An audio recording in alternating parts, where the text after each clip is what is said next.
आइए जानते हैं आज की कुछ अंतर्राष्ट्रीय खबरों को। पहले एक नजर आज की हेडलाइंस पर। घने कोहरे की चादर में लिपटी दिल्ली, 26 ट्रेनें और 150 फ्लाइट लेट।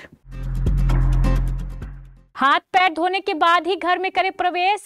HMPV वायरस से बचाव का जाने तरीका। पूरब मजबूत तो भारत टॉप पर, जयशंकर ने समझाई पीएम मोदी के मिशन पूर्वोदय की पूरी कहानी।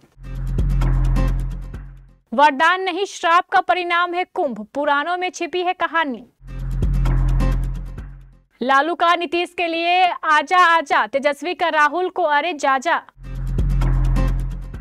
बीजेपी कर सकती है महिलाओं को भत्ता और मुफ्त बिजली का ऐलान, घोषणा पत्र समिति ने की सिफारिश। अमेरिका के लॉस एंजलिस में भयावह आग के बीच शुरू हुई शर्मनाक हरकत। लेबनान के राष्ट्रपति चुने गए सेना प्रमुख जोसेफ ऑन, 2 साल में 13वीं बार हुआ था चुनाव। बॉक्स ऑफिस पर उठने वाला है बवंडर, खतरे में पुष्पा 2 का रिकॉर्ड। और मिल गई युजवेंद्र चहल के साथ घूमने वाली मिस्ट्री गर्ल। दिल्ली एनसीआर का पूरा इलाका कड़ाके की ठंड के साथ घने कोहरे की चपेट में है। शुक्रवार की सुबह चारों तरफ सिर्फ धुंध ही धुंध नजर आ रही है। कई जगहों पर इतना घना कोहरा है कि विजिबिलिटी बिल्कुल एकदम जीरो हो गई है। सड़कों पर नजदीक का भी कुछ नहीं दिखाई दे रहा, इसलिए सड़कों पर गाड़ियां रेंगती हुई चल रही है। हालात ये है कि कई जगह 10 मीटर दूर का भी कुछ नहीं दिख रहा है। ऐसे में सड़कों पर गाड़ियों को पार्किंग लाइट ऑन कर चलना पड़ता है। घने कोहरे की वजह से ट्रेनों और गाड़ियों की रफ्तार पर ब्रेक लग गया है, साथ ही उड़ानों में भी काफी देरी हो रही है। चीन के बाद HMPV वायरस के कई मामले भारत में भी सामने आने लगे हैं, जिसको देखते हुए अब बिहार में भी स्वास्थ्य विभाग अलर्ट मोड पर है।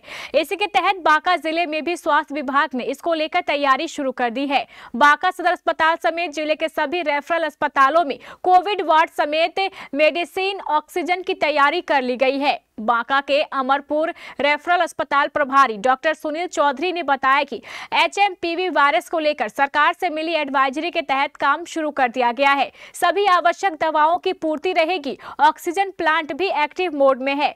वहीं अस्पतालों में इसके लिए स्पेशल वार्ड भी बनाए गए हैं। साथ ही लोगों को प्रिकॉशन बरतने की भी अपील की जा रही है।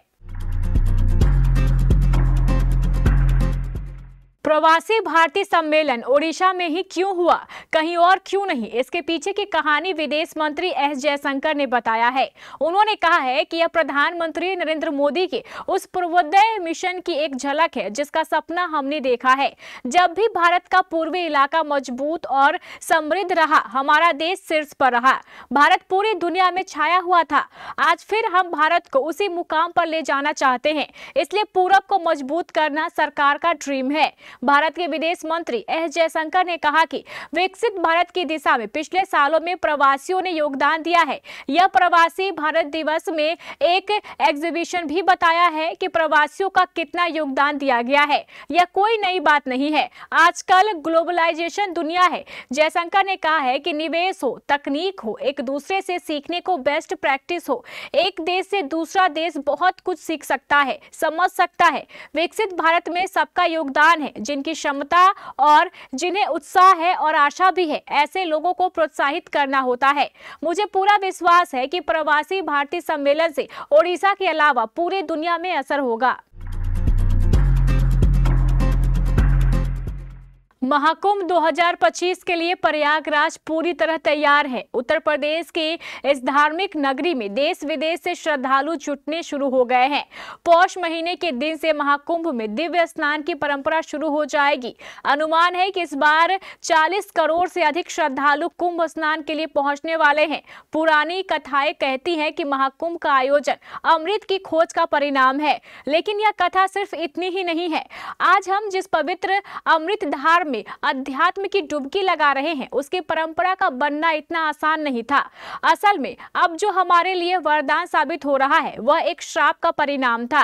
ऐसा श्राप जो देवताओं को मिला, जिससे एक समय मानवता खतरे में पड़ गई थी, लेकिन समय के साथ वही श्राप मानव समुदाय के लिए वरदान साबित हुआ।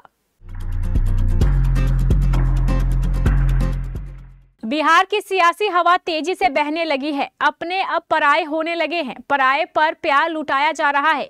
अपनों को दुत्कारा और ललकारा जा रहा है। बिहार का सियासी ऊंट किस ओर करवट बैठेगा, खुद बिहार को भी नहीं पता।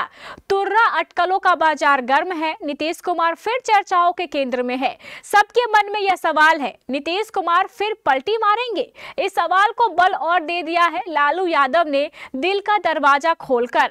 लालू यादव को नीतीश की वापसी से दिक्कत नहीं है, जबकि उनके बेटे तेजस्वी को ऐतराज है। तेजस्वी राहुल को भी आंख दिखा चुके हैं। कांग्रेस को साफ साफ कह चुके हैं कि अपना रास्ता देख लो। इधर लालू यादव नीतीश पर प्यार बरसा रहे हैं, उधर तेजस्वी राहुल को ललकार रहे हैं। ऐसे में बिहार की पॉलिटिक्स से ज्यादा राजद की पॉलिटिक्स ने लोगों को कंफ्यूज कर दिया है। दिल्ली में विधानसभा चुनाव 2025 की तैयारियां शुरू हो चुकी हैं। चाहे आम आदमी पार्टी हो या कांग्रेस, दोनों ही दलों ने जनता के लिए कई बड़ी घोषणाएं की है। दोनों ही दलों ने महिलाओं के लिए भत्ते का ऐलान भी किया है। वहीं अब आम आदमी पार्टी हो और कांग्रेस की घोषणाओं का मुकाबला करने के लिए भाजपा ने भी कमर कस ली है। जानकारी के मुताबिक दिल्ली भाजपा की घोषणा पत्र समिति ने भी महिलाओं के लिए मासिक भत्ते और मुफ्त बिजली की घोषणा को लेकर सिफारिश की है। भाजपा दिल्ली विधानसभा चुनाव में कौन से ऐलान कर सकती है, इसको देखना अभी बाकी है। भाजपा नेताओं ने गुरुवार को बड़ी जानकारी सामने रखी है। जानकारी के मुताबिक दिल्ली भाजपा की घोषणा पत्र समिति ने कई सिफारिशें की हैं। इनमें महिलाओं के लिए 2500 रुपए मासिक भत्ता, आम घरों के लिए 300 यूनिट तक मुफ्त बिजली और पूजा स्थलों के लिए 500 यूनिट तक मुफ्त बिजली की सिफारिश की गई है। पार्टी नेताओं ने कहा है कि घोषणा पत्र समिति की इन सिफारिशों को केंद्रीय नेतृत्व के पास मंजूरी के लिए भेज दिया गया है।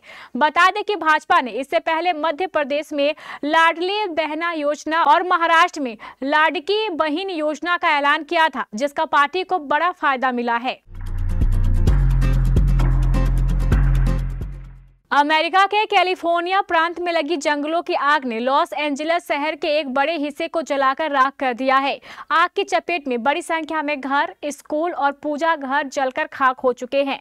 अधिकारियों ने गुरुवार को कहा है कि 2 दिन बाद भी लॉस एंजलिस शहर में लगी आग पर जरा भी काबू नहीं पाया जा सका है। आग लगातार बढ़ रही है। अधिकारियों ने अब तक 6 लोगों की मौत की पुष्टि की है और यह संख्या बढ़ सकती है। इस बीच आग से बर्बाद शहर में लूटपाट शुरू होने की खबरें आ रही है।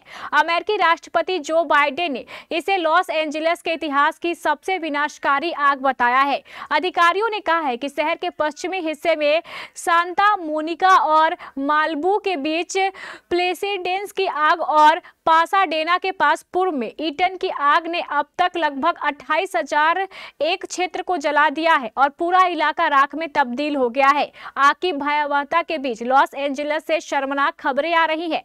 ऐसी खबरें हैं कि यहाँ की इमारतों में लूटपाट की जा रही है।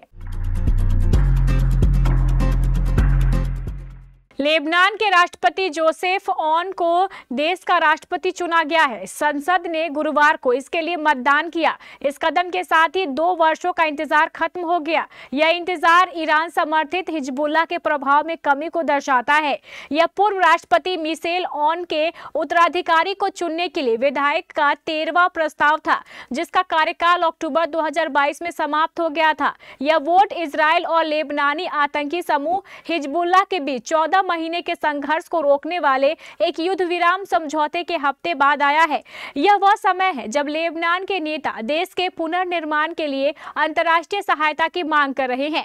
ऑन को व्यापक रूप से अमेरिका और सऊदी अरब के पसंदीदा उम्मीदवार के रूप में देखा गया था। लेबनान को उनकी सहायता की आवश्यकता होगी ताकि यह सुनिश्चित किया जा सके कि इजराइल समझौते में निर्धारित दक्षिणी लेबनान से अपनी सेना पीछे ले और युद्ध के बाद के पुनर्निर्माण के लिए धन मुहैया हो सके।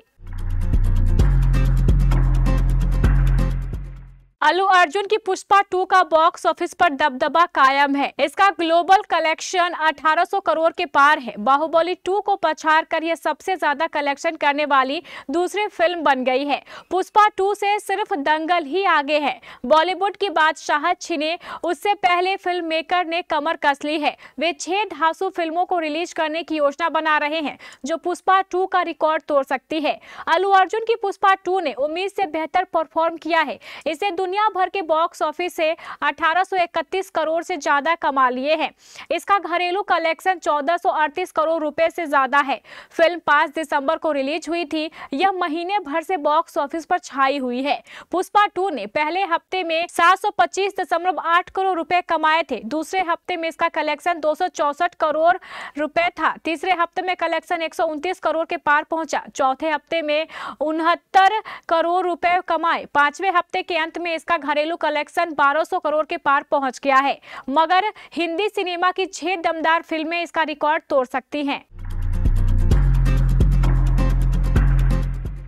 इस समय भारतीय टीम के स्पिनर यजुवेंद्र चहल और उनकी पत्नी धनश्री वर्मा का रिश्ता ऐसा बना हुआ है जिसे अलग अलग एंगल देकर लोग भुनाने में लगे हुए हैं। ऐसा इसलिए क्योंकि कुछ लोगों का कहना है कि धनश्री ने चहल को धोखा दिया है, जिसकी वजह से उनका तलाक हो गया है।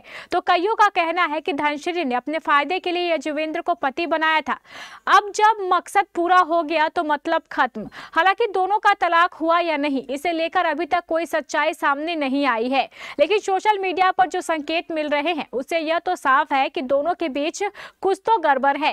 खैर, यजुवेंद्र चहल और धनश्री वर्मा के बीच क्या चल रहा है ये तो यही दोनों जानते हैं, लेकिन यह भी सच है कि इनके तलाक की खबरें इतनी जल्दी तो शांत नहीं होने वाली है। इसी बीच एक मिस्टीरियस गर्ल यजुवेंद्र चहल के साथ दिखी, जिसके बाद ये चर्चा होने लगी कि आखिर ये गर्ल है कौन।